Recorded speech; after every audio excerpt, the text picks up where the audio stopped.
I have always thought that my work is a dialogue, not a monologue.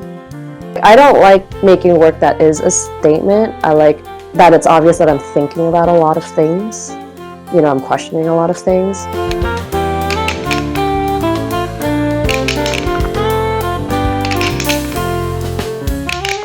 I was born in LA, but I moved to Hong Kong when I was 3 years old. And both my mom and my dad's side's family is from Hong Kong, and my whole family is there right now.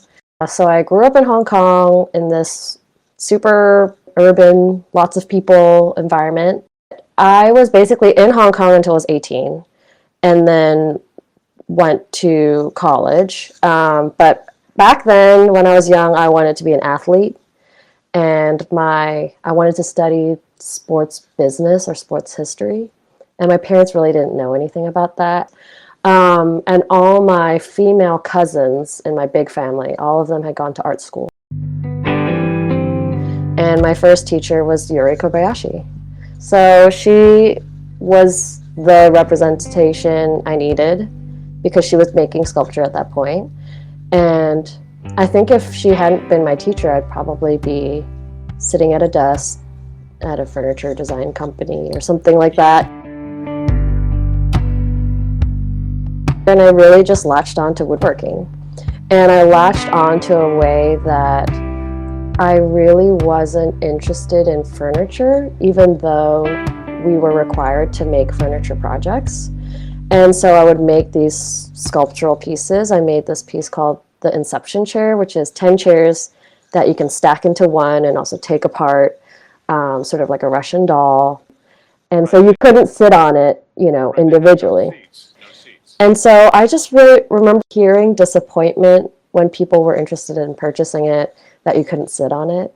And so I was just like, I don't want to make things that people sit on. I want to make things that people look at.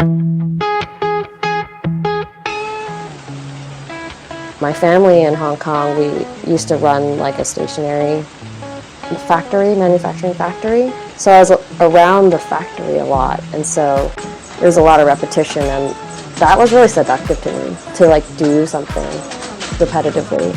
The repetition is really what has been carrying throughout my work. So one of the pieces I made in grad school was like an 8-foot by 8-foot blanket that I made out of 3/4-inch cubes.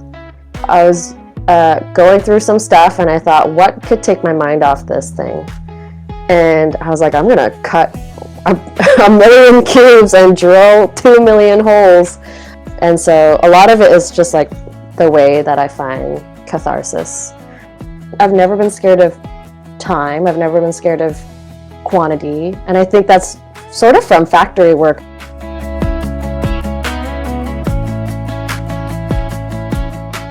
I had gotten these crates from Wing On Wo, which is the store in Chinatown.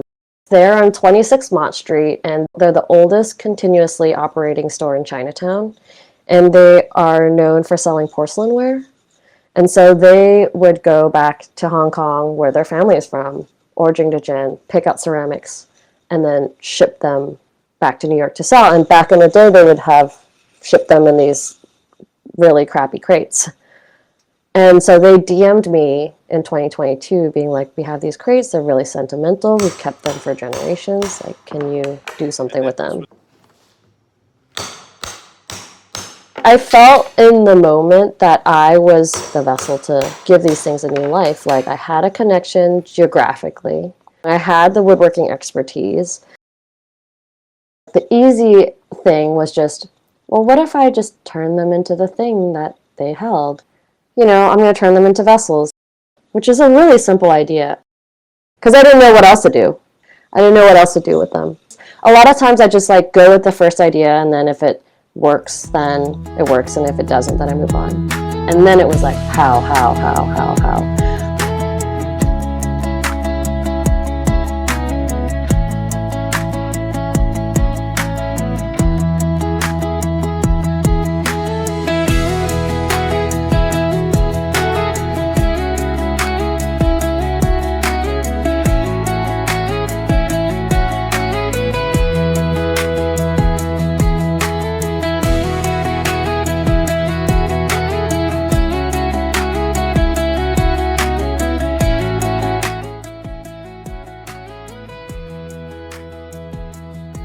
And it really set me off on a different tangent, because back then I was doing self-portrait work, I was doing like nude self-portrait, optical sculptures that, you know, when you walked around it, it was like talked about perception and things like that. And then this body of work was totally different. It was thinking about, you know, the immigrant experience and all these stories, and then it also became about our elders, and, you know, the elders, the crates protected the porcelain as it traveled overseas. You know, who protected us, who protected, you know, the new generation as, you know, they grew up.